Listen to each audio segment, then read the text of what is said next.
Yes, Wasita. I agree 100% with the brother, and I want to thank you for showing this piece because I had no knowledge who George Jackson was, and that's the beauty of everlasting life on any night to be able to come. It kind of bothers me, you know. We have everlasting life, and I'm sure there's other hubs in the DMV area that really should be packed. You know, stuff goes on, something going on just about every day. But yet, many black folks, like the brother was saying, we turn a blind eye. Is it that four-letter word, fear? What is it? You know, is it fear? Why we don't even want to learn? We're in the 21st century. You get knowledge just by walking out your front door. And so what's paralyzing us as a people not to even want to learn? You know, if ignorance is ignorance. If you don't know, you just don't know. But I have no problem with ignorance. I have a problem with those that don't even want to learn anything more than what's taught in your elementary to 12th grade. Yeah. And then it's sad. Then you take it on and you pay them to teach you ignorance. Yeah, that's a good point. You know, this movie here, a lot of people wasn't aware of the story, which is a true story. You know, it actually happened, and my theory is we don't know because mainstream media don't tell us. You know, these type of stories we have to get on our own. You know, stories on like, for instance, the recent guy down in Texas who shot and killed all those police officers. If you guys recall that, they don't talk about that in the news, and it's a reason why. You know, because they know that copycat murders happen all the time, and stuff like this give people ideas, and they don't want these kind of ideas mulling around in black people's heads. So it's a reason why these type of stories are muffled. You know, they keep these under wraps. So it's good. I'm glad to see so many people out here to learn the story. Yes, ma'am. As one who lived during that time, who saw it on the news as well, I do think that some of us choose not to know, because when you do know, that makes you responsible. Yes. So if we turn a blind eye, we can say we don't know. But we know there are prisoners in the local jails today who have every moment challenging their self-dignity and self-worth. Once people label you as an inmate, they are supposed to be rehabilitating, but as you saw with George Jackson, they strip you of your dignity and your humanity. And his struggle was to preserve as much as he could his dignity, his humanity, and his intellect. Yeah. And so writing was his outlet. Yeah. Yeah. But the other thing, that was the early 70s, but the slaughter of, was it Fred Hampton? Fred Hampton and Chicago Black Panther Party. preceded that. So all of that was the seedlings for the continued expression of resentment against the establishment. So, you know, Angela Davis wrote a book, If They Come in the Morning. And in the preface, she says, at first they came for the Jews, but I was not Jewish, so I didn't say anything. Then they came for the Catholics, and I was not Catholic, so I didn't say anything. Then they came for the intellectuals and the professionals, and I was neither an intellectual nor a professional. And finally, they came for me, and there was no one to lift a voice. So even though we look the other way and we don't say that we are responsible because we don't know, we do know. And eventually, when they finish clearing the levels of people down, they will come for you. That's right. Yeah. They will come. That's the nature of the beast. Yeah, but there's a book, the Soledad brother, That book is still published. And then there's Angela Davis's book, If They Come in the Morning. Those are two good books. Thank you for sharing. Anybody else? Yes, sir. I'm going to preface and say I lived during that time too, and participated during that time too. And also, I watched the evolution of my mother. My mother evolved from that and stuff from that. I mean, she started a organization at Walter Reed, because they called UBAC, United Blacks Against Discrimination. And it's only it's two members other than myself and another person. There's two members living at 90 and 85, Wow. that are living right now. They're part of UBAC. I'll be with them next month anyway.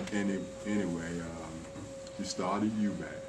She also joined the All African People's Revolutionary Party with me. You know, and Stokely would come over to eat over our house, Wow. eat over our house, and we talk and sit around and everything. And our phones were tapped, our home was watched, everything, throughout our life. And I committed myself to children, raising the children, including mine. I never abandoned them, and I'm saying I'm getting responses from them at they 50, 55, Look at that. 45, and everything now, and they still communicate from all over the country and all over Africa and everything. They communicate with me almost daily. And I'm saying I'm at the school now, which is Winston Churchill, and I'm among a bunch of Jews, and I'm saying to them, I said, "Why are you going to Winston Churchill?" They said, "What do you mean?" I said, "Well, pull out." I said, "Google the speech of Winston Churchill's to the Arabic League. I said to the Arabic League. I said, Google the speech to him, and he marginalized the Jews and said they were worse than Hitler. Worse than Hitler. And he also marginalized Indians from India, then black folks and everybody else. He was a collaborate with Hitler until Hitler turned on him. Wow. That's the Winston Churchill we know today. After Hitler turned on him, and everything. But he would have been right there. And the people that found the Jews in Auschwitz was the black servicemen. Yeah, I remember that. Now there's a railroad that goes right to Auschwitz. They could have bombed the railroad. British knew, United States knew where it was. They could have bombed it. They were collaborating. And everything. They could have bombed that railroad, and they couldn't take anybody through that. Yeah. Black folks found it by accident. I can go on and on. Yeah. Thanks for sharing that bit of history with us.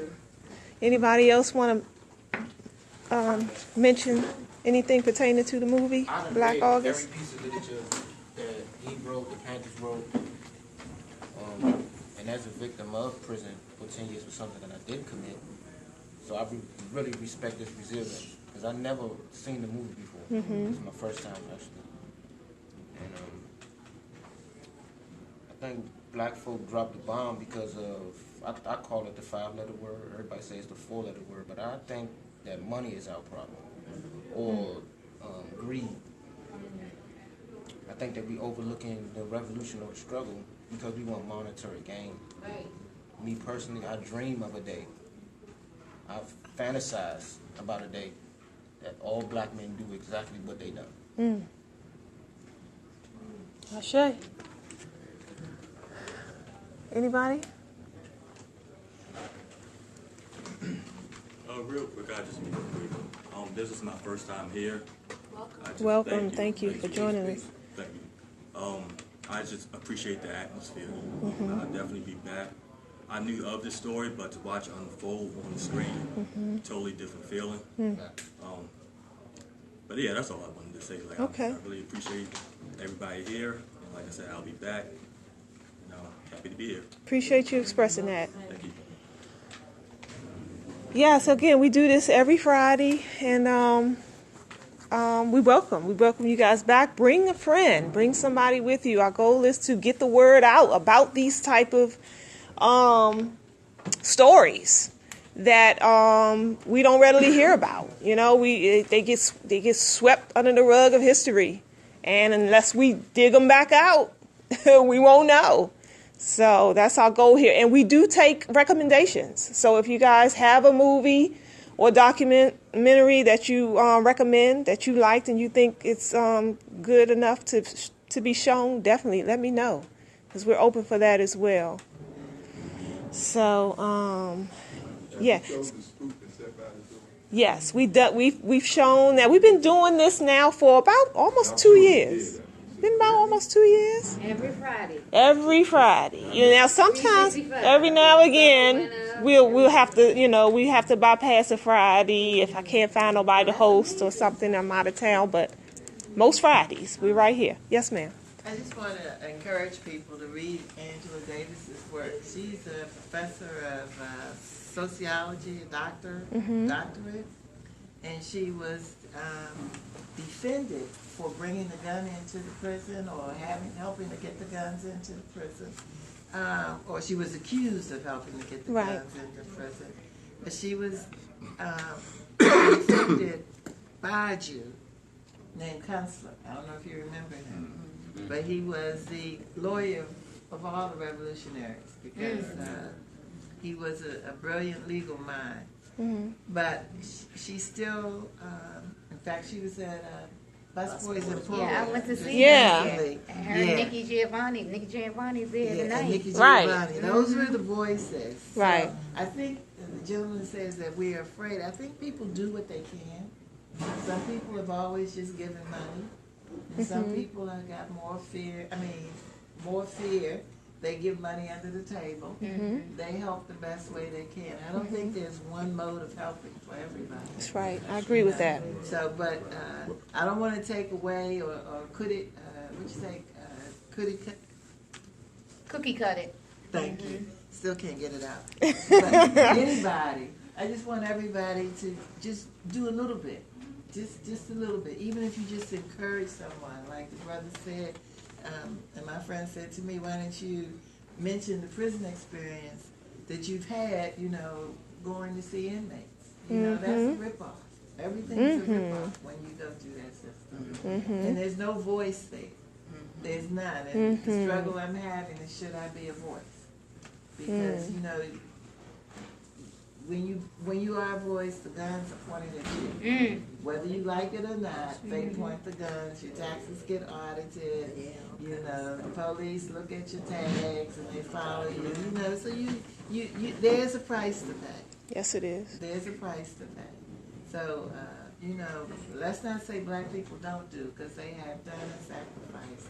And those safe houses were of the people who ostensibly were not doing. Those safe houses were where people went.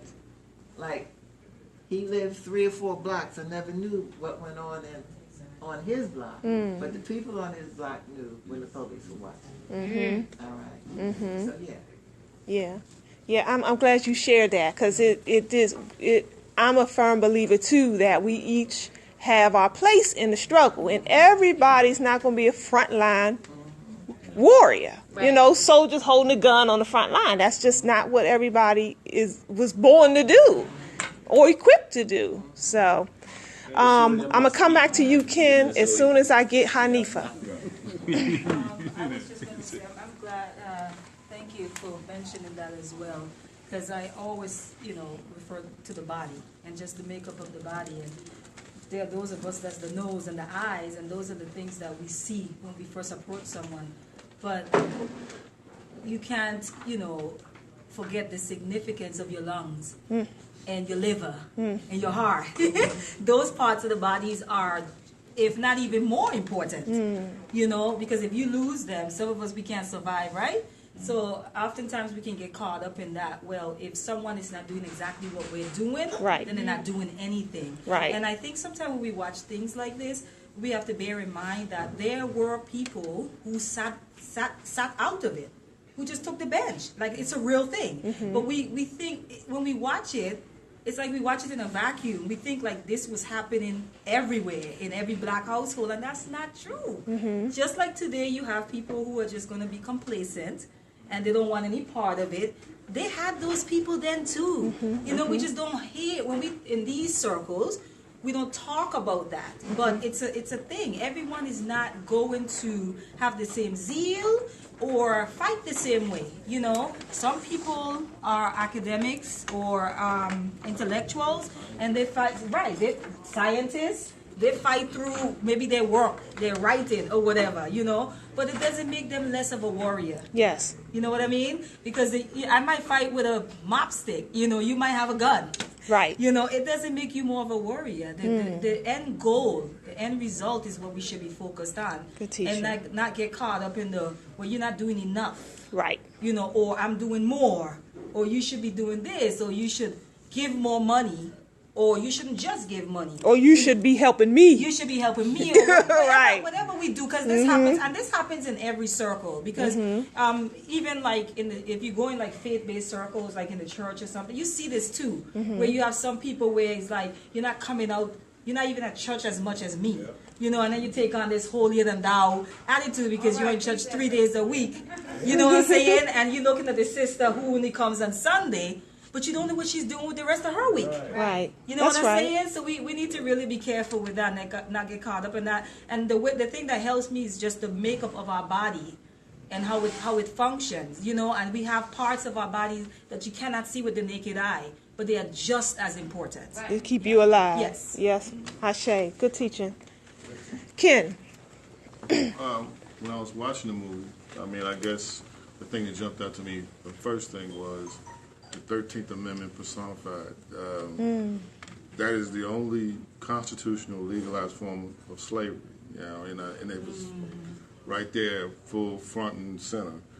We watched his experience, what he was going through, you know, he's representative of so many of the other brothers, Mamiya, so many of the other brothers that you know, sacrificed as political prisoners, you know, and in his case, he was, you know, fought for more dignity for the brothers in that population and really kind of, you know, for the strength and dignity of the people, you know, and I think that's kind of what his lasting and enduring legacy is, you know. You can see when at the funeral, you know, just like with Malcolm X, I think, you know, for whatever you feel about the philosophy, the approach, you can never deny that he represented strength and dignity for our people in a time where that was one of the main things that we lacked and was stripped from us. You know, that's important. That was important. I may not necessarily agree with kind of the means and the end, the means to the end, but I think in the end, you know, you have to respect kind of really kind of what his aspiration was for us as a people. And yeah, well, the aspiration, really, you know, and the message to inspire us and lift us to whatever that aspiration is. And we really, in the end, we want to see our people thrive and prosper, reclaim the glory that we once had, you know, aspire to whatever it is we're supposed to be, which I believe that we will, you know, ascend back to that place. It's just we've had a path to take us off of the detour and get to it, but I think in watching this, it was tough to watch. It was very tough to watch, you know, because I had relatives that were in that same struggle, you know, family, friends, and whatnot. I mean, but it was I think it was very, it was good to see it, the way that I think they did a good job with telling his story. And telling his story, how they put his story together in the book, you know. Now, I want to read the book, you know, kind of, you know, find and really kind of delve into that, because he was, one thing he was very good at, and the one thing the actor did was kind of put you inside of his mind, the way he thought, you know, kind of the way he saw and his perspective. I mean, and I think that's kind of what the value that you take away from this movie. As disturbing as it was, as troubling as it is, I think those are the things to take away to help us, and help us to what we need to do strategically, tactically, figure out a way forward. Because we got to find a way to organize and galvanize to move forward. And I think that's what we need stories like this to help us. And I just wanted to point out, one of the things that stood out to me in the movie was, I got out of it, the more he remained dignified, intelligent, strong black brother, the more they tried to break him. So if, for me watching that, the more I know of self, the more I know who I am, and take on those characteristics and values. Living in a society, American society, I must always be prepared that they're coming. Yes. I mean, it doesn't sound nice. It's raw and it's blunt, but to hold on to who we are and to be who we are is just going to be a battle. Period. Yes, sir. People like that nowadays tend to get like we sweep them under the rug as the laws. A lot of the brothers that's in prison are great minds. They're great brothers. I was groomed by a brother that was actually a Black Panther named Eddie Conway from out Baltimore. Oh yeah. So He's a political prisoner. Yeah, I was actually locked up. Him and another, I was 22. Oh, Him and wow. another brother from here named Timmy Pooh actually raised me. Wow, beautiful. But Raised by a great mind. too. But we tend to forget about people like that because we look at the enemy's news and they say what a man allegedly did, and we say, well, this, excuse my language, vulgar language, this nigga's a piece of crap, and we do away with them. And people like, we need to reach out more to prisoners. Yeah. Because most people cannot understand what it does to them. Especially being locked up in the cell for 23 hours. Like, I've seen people hang themselves, take drugs and, just to overdose for freedom. I mean, it's really heartbreaking. Yeah. Remember when he started like talking to himself in the cells and stuff like that? That stuff really actually happened. Especially when they took away his typewriter. Yeah, it was like, that was his outlet. Yeah, that was great. And they started like taking the books away. Yeah. They I'm talking about now. Yeah. They taking the books away, but they giving them PlayStations. PlayStations. Yeah. In exchange for books. We had to like. I think one time I got beat up because I had started paying like the printers to like print the books for like the whole tier, maybe 100 people in a tier. Like we'd give them maybe $10 a piece, and I had them print all the books for conscious folk anyway. Yeah. And like, cause they was taking them and taking them and taking them. We couldn't have no Nation of Islam. We couldn't have no Black Panther films. Like, but they started giving us PlayStations, video games. Great Nike tennis shoes. It's a sad situation in there. That's deep. Yes, sir. I just want to say he made an excellent point, and I think one thing we have to address as far as the stigmatism that's associated with our brothers that are in this, that are institutionalized. You just don't know the story. It's something when you learn the full story of how things transgress. You just, it's just, I mean, save for, just a matter of chance circumstance that, a lot of us could have been in the same situation, myself included. Yeah. And it's just, the bridge, and I think there's a movement now, there's the returning citizen movement that, I really just trying to address that issue of, kind of blurring the line between, the way people used to look at the brothers who were in prison, kind of like you said, as throwaways, the degenerates and criminals, whatever. But those are still somebody's son, brother. I mean, they sisters. Let's not forget women. Yeah. Mothers. And really kind of understanding how those people, that they're in a different track, but they still have a lot to offer. And as a matter of fact, even more to offer because they have a different perspective. And they have a different perspective that can help in helping the generations to follow avoid a lot of the same pitfalls. As a matter of fact, they're critical in doing a lot of that. You know, so I think that's one of the areas that we have to look at, that we have to really start getting past. Is, you know, getting a lot of part of the isms and schisms that we tend to fall into. You know, religion included. That's one of the isms. The schisms is how we look at a certain sector of the population. You know, and how they get to where they are. I mean, everybody's story is different, and everybody's story is complicated a lot of times. You know, so. So where do you guys, do you see effective change taking place right now versus then, versus what we watched on the screen back then? I mean, are things getting better for us? Different. It's not that much better. It's different. Racism is a little different. It's not straight up in your face now. It's under the table. You know, okay, you don't know why you didn't get the job. Well, maybe because you had an African name. You know, and it's crazy stuff like that. You know. So where they were, it was so much more frequent where they would just take a bullet to your head back then. Yeah. Beat you know, and that be that. Or run you over. Well, they don't do that so prevalent these days. But how do they keep us still under control? Well, Bullet to the head the same way. yeah, but it's not quite that way. I like that. Right. Immunized. Can I say something? Yes, sir. It has changed. The food. It has changed, but it hasn't changed.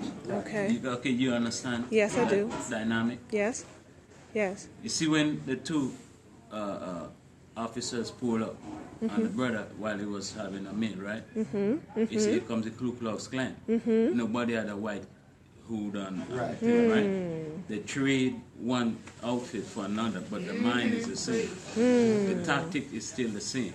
You see, the Justice Department is targeting black lives just for speaking up against police brutality. Just like you mentioned, police just gunned down brothers. And I hate to say, when it happens to a police officer, they expect you to be very emotional and be outpouring. Why can I feel like that when you all don't feel like that when a brother gets gunned down? Right. You see, the prison is filled with brothers. Right. And I'm telling you, America is an evil and wicked system. Yes, it is. When you, built that way. Yes. When you go through the prisoners that are in there and you check out the amount that are really criminals, the prisons will be empty.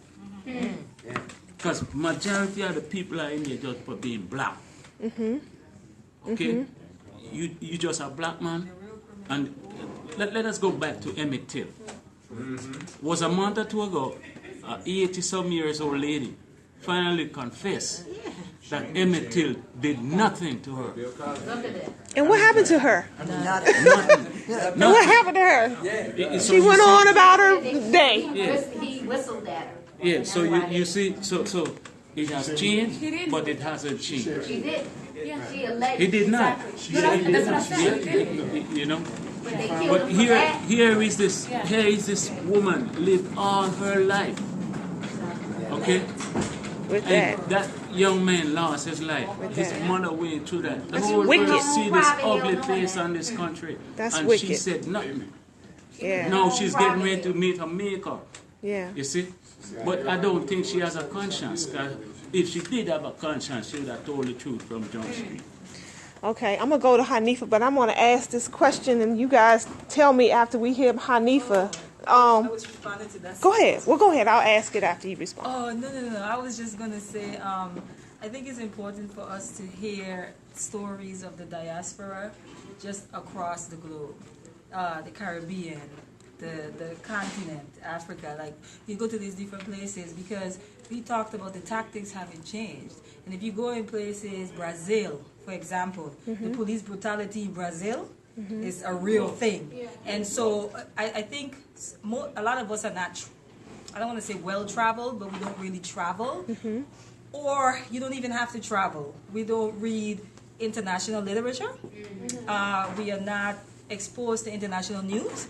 And so we don't know these things. And so when he mentioned tactic, like a light just went off, like ding, yes, it feels like there's one source that's providing the strategies and tactics for this enemy of ours. Because across the globe, they're doing the same thing. It's the same thing. It's amazing when you listen to other people, you know, in other places, as far as the African diaspora is concerned. It's like, wait, that sounds just like here in America. You know, and then you have to ask the question, what is the problem? All over the world. All over the world. All over the world. And which feeds into my question, which was, do you foresee us ever becoming this utopia, this unified, kumbaya, we're all Americans, black, white, we'll be together and we'll live in harmony and... Do you guys see that in the future at all? No. If the aliens come here. The thread that runs through everything is white supremacy. Right. Yeah. World domination. Yes. That's why you see it everywhere. But the tactic is still the same. And they're getting more dangerous now because they feel their power slipping. And Francis Press Wilson talked about that. How when they get to that point where they feel like they don't have control anymore, not only are they homicidal, they become suicidal as well, you know. Yeah. Which might be why most of them are dying from overdoses of drugs, but I don't know. That's a whole new story. I could care less, you know. Yeah, that's a they didn't, you know. They can deal with that themselves. Ken, I'm gonna come back to you as soon as I get this question. Yes. They were talking about a common thread, and one of the common threads is colonialism. And because the Europeans settled outside of Europe with force, they had to maintain what they settled with force. And therefore the indigenous people or the native people always resisted with force. So force and force. And what is happening now is that because we've matured socially and politically, we don't use outward forces, so it becomes a battle of who can build the most inward covert forces to lob against the other people. And you know, when you talk about Jamaica and Brazil, all of those countries had indigenous people with the Europeans coming and suppressing those people. And that's the dominant culture. A lot of the native people did not embrace. And so that already put them on the margins and the fringes and made them less than to that dominant culture. That turned the other cheek teaching. That got us by the neck as black people. That's a problem too. What about the forgive your enemy? Racism, violence, of course. Why we not gonna get Yet we want to counter that with peace. And turn the other cheek and get on your knees and pray. And forgive. For evil deeds. You know, I'll never understand. I'm not blaming any one religion, but I'm just like, we know we talk about Christianity when we're talking about that, but I'm just saying this thing has our people by the neck. And so when she's saying that, I'm like, yeah, but I'm listening to you, Mama, and I'm just like, yeah, you're right. But we're trying to meet it with peace. How? These people are brutal. If you go to Senegal, I see you, the Ken. door of no return, I've only been to that one, but I noticed in Jamaica and Senegal that wherever you see a port where slave ships departed, nearby is a Catholic church. Yeah. Wow. Absolutely. Nearby is Oh, a they Catholic blessed it. church. Wow. So the religion and the conquistadors, the priests, conquistadors, Oh, they go blessed off it. the same. Yeah. Same path. So Well, the you word have to be religion means very- to bind, You right? have to be very careful about what you put in your head. Yes, ma'am. You know. Yes, ma'am. Brainwashing saying internationally. But Yeah. once you learn your history, Right. that Then stuff. you start become learning that history. It's not just your history. Yeah. World history. World history. No, mostly I'm talking about Africa. Because like they say the Jews was there to help us with the pyramid. They wasn't there. When you start looking at the timeline when they invaded, when they came in, it was with the Persians. Yeah, but it was all the way down the 25th dynasty. All that beautiful stuff was the first all the way to the 18th dynasty was done, studied, taught. You know, by the time they came in, it was already done. That's another fallacy. Because when you look on Judaism, Christianism, that is originally African, but the European corrupted it. Oh, sure they did. You see what once they got conquered the so the Jew that you see right now from Eastern Europe, right? From Europe. It's a 200-year-old convert. Yeah, that's right. Yes. Okay, Yes, African you're right. built traditional Jews for 2,500 years. Because Jews was black. That's right. They was black. Yes. That's right. If they Persian, These they look things- my color. You know. These things in a circle like that we discuss, but the masses don't know this. Nah, they don't. Because I'm really just learning myself the last 5 years. That's the importance of knowing your history. You know, I mean, I ain't learning it in school. You know, I learned it on my own. You see? Yeah. The school needs to teach you some brainwashing. No, they teach you to be able to work for the system. Exactly. That's it. For the system. That's it. They ain't trying to Okay, be- fellas, I got to get some more people in this conversation. Kid, real quick, and then I'm going to Darren. Just to tie in what the sisters were saying, you know, then to your original question, are things better? I think things are the same, if not worse, for them. You know, but I think things are better for us, and I think out of necessity they're better for us, and they have to be better for us because they are galvanizing power because they feel power slipping, as the sister was saying. And if you're paying attention to what's happening on the world stage, you see it happening rapidly. Anybody that's in the stock market, you already know you're starting to see the tip of the iceberg, and that is just really the tip of the iceberg. There's a lot of things going on with devaluing the dollar. I mean, so they know the writing's on the wall for them. So the thing is for us to organize within ourselves to do and take advantage of whatever opportunity. Because really, we had this conversation the other night. The way I see it is, you know, as they slip and as they fall, as that empire falls, we have to basically take advantage of our time to really reclaim and repair and recover. Well, as I hear you say that, yes, sir, and I'm going to go to Darren first, and then I'm going to come back to you. Just hold that thought. I think of the people who were saying, what are you talking about? We're all Americans. We're all one people. What do you mean they're falling? If they're falling, I'm falling too. Well, what I would say to that is, okay, maybe if you had 100,000-foot view, maybe it looks like that. But when you get down to the ground and understand what's really happening on the ground, you'll see what the difference is. If you were looking through those rose-colored glasses, then you don't really know what's happening. You know, so it's much more complex than that. Yeah. For a lot of different kind of people. Darren, drop the mic on us. Okay. So before there was a constitution and all that, the Vatican is what sent the countries to the indigenous people worldwide and said if they don't convert, then you'll be in perpetual slavery. So that was before race and all that. Race came along later. Because they had whites, whoever, if they weren't following, they became slaves. Following what? Christianity? Right. And so when I read the book Capitalism and Slavery, we became the main meal because they got more work out of us.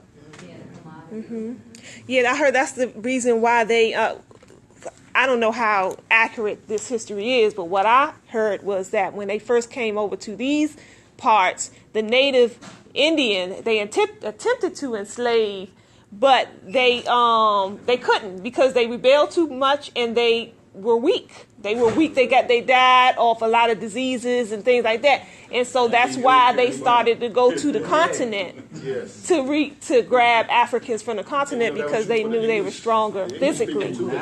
Yeah, because they were servitude. I shouldn't say weak like that, but they were weaker physically than Africans. But that's what ties into Bill Gates and the vaccines.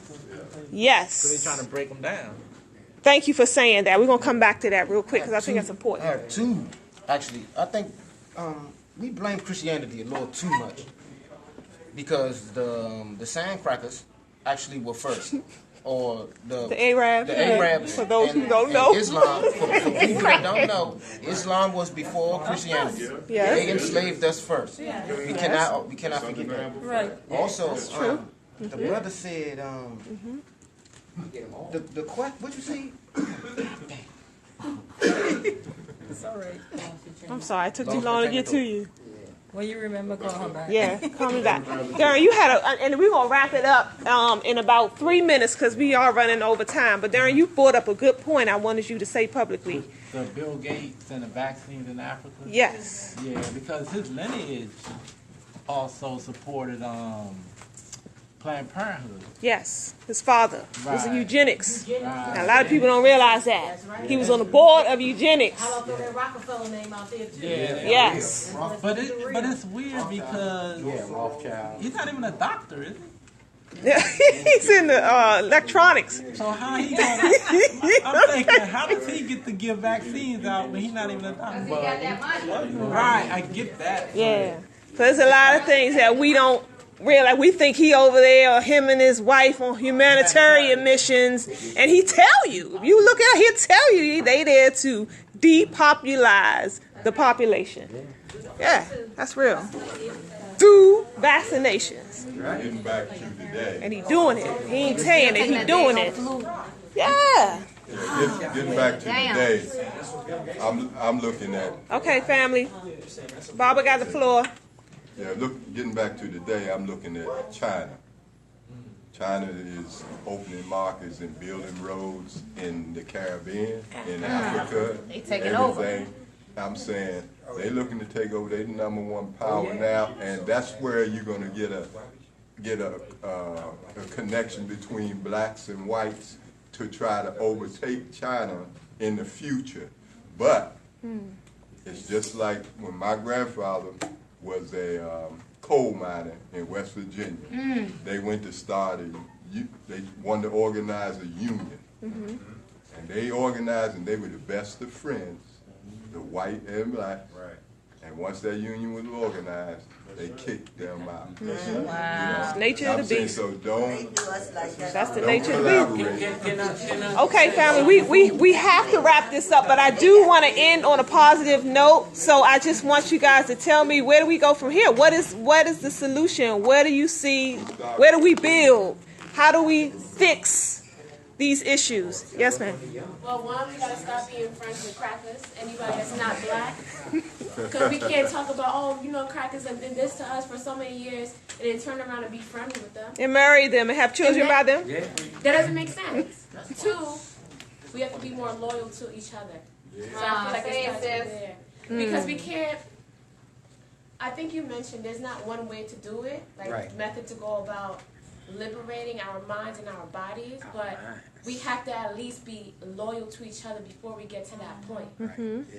It's an agenda we can have, collectively have and put out for anybody that's running for office or running for this or that. There's an agenda. You can have all the kind of minds you want, but that agenda, if they don't abide by that, we gotta be on the same accord. Right. Anybody else? Let me say something. Like some of her suggestion run the same with hers, right? Like my sister over there. But you can't not deal with crackers. I never said deal with. No, I'm saying you. What I'm trying to say, you use them like they use you. Of course. So because you never know what your enemy is doing if you're not. If you gotta be close dealing with. I agree with that. You see? So you got to know. You know. Okay. Keep your enemies close, your friends close, and your enemies closer. Yes. And on that note, learn who are friends, enemies, and allies. Allies. Make the best use of all of those. Exactly. And the other thing we got to organize. We got to learn how to organize. That's the only thing they really outdo us with.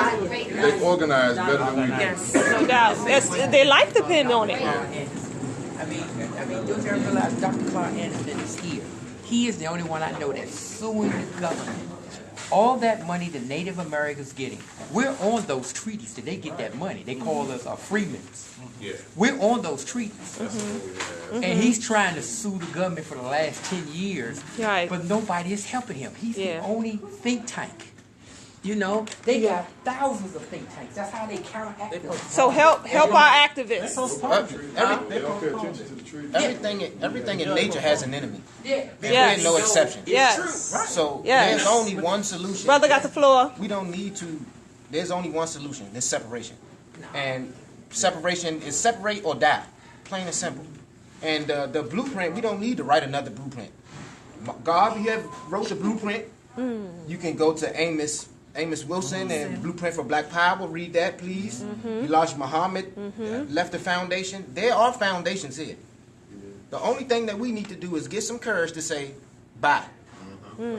That is it. Bye. Haven't some of us already done that? Yeah, Some of us already have went something. gone. Yes, Hanifa. For me, what I've been observing of late. Hanifa has the floor. What I've been observing of late with our people is that we really lack discipline. Yes. We lack discipline. We really lack discipline. From the way we eat, from the way we think, from what we consume. From what we consume celebrity all day. We're just consumers and we are not putting anything out. We lack discipline. Some of us can't even read a book. To sit down and read a book. Some of us can't listen to an hour. Some of us can't even listen to an hour lecture.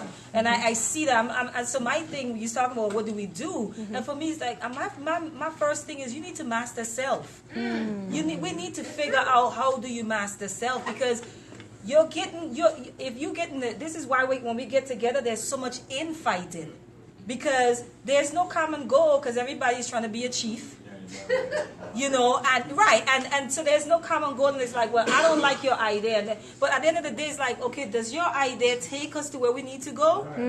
That's what we should be focused on, but we lack so much discipline. You can't go out there and fight nobody because you can't even breathe because you're full of mucus. I'm just saying, we lack discipline. That's just one area. I know just so many different areas we lack discipline in. And that's a start. We need to figure out a way to discipline ourselves and to really master self. That's a good start with self. Self-discipline. Hey, you can bottle that. And piggyback on to what Sister Hanifa was saying, not only master self, start investing in us. We need to start investing in us. If we keep giving away our bodies, giving away our money, giving away if we keep giving it away, we'll never move forward. We've got to sacrifice. You got to train this here. Capture the mind, the body will follow. You understand what I'm saying? So we have to train ourselves. I want to buy black. I want to drink water that's sold by Ken, a black man, and be unapologetic in doing so. Right. Be unapologetic in doing so. And we need to start that like yesterday. Putting back into when other races have businesses in our community, when they shut the door, they running out to Rockville, Potomac. They're going everywhere. They're not putting a dime back into our community. But they spending there 6 times before they get outside. Exactly. But we'll hang at the chicken shop all day long. You go to curry house all day, every day. Somebody scooping up some fried rice all day, every day. And yes, they're getting killed by it. But at the end of the day, we need to get really kind of train ourselves to invest into ourselves. Yeah, and that falls right into what Hanifa said about the self-discipline, because it becomes a sacrifice. Because if you got to drive an extra mile or two to get your dinner, at a black-owned restaurant, that's a sacrifice. You got to pay $1 or $2 extra. It's a sacrifice, but that comes with discipline. Some of us can't even fast one day. How about cook your own food? Some of us can't even fast one day so that our neighbor could eat. Our neighbor may not have food, and so we can't even watch him die. 24 hours. We watch our neighbor die. All right, y'all, we got to wrap this up. We have to wrap it up. Just tell them we got to start paying homage to our ancestors. Oh, yeah. We must start understanding the power of connecting with our ancestors. Yeah. and paying homage. I heard a wise man say once that that's why we in so much mess as it is, because we don't call on our ancestors for help. And so we don't call on for help. We get pummeled. Exactly. So that's important. Okay, family, again, we got to wrap it up. Thank you all for coming. If you're online, thank you for watching. We do this each and every Friday. It's our dinner and a movie. We had Black August was the movie tonight, and we had a really good discussion about it. Join us next week. Goes on right here at Everlasting Life, 9185 Central Avenue in Capitol Heights, Maryland, from 7, as you see, a little after 9 p.m. Thank you. Peace.